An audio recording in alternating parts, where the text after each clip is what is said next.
Are you a logical thinker who likes to troubleshoot problems with computers, machinery, and other technology?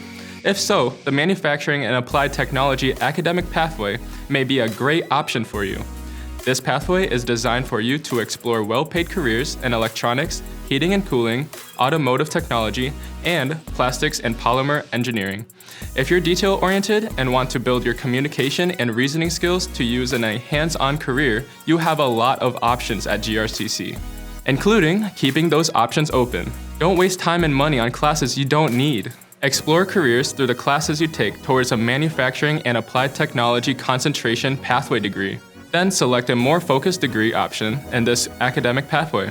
Advance in your field, or prepare for a career with one of these applied technology, automotive, or manufacturing associate degrees or certificates. Or GRCC's job training programs can put you on a path to a rewarding career in the skilled trades in a relatively short amount of time. You can also pursue a transfer degree and complete your bachelor's degree in manufacturing or plastics polymer engineering technology. What's next? Learn more by visiting grcc.edu/pathway or meet with an admissions specialist. Schedule your appointment today at grcc.edu/appointment. GRCC, West Michigan's best choice.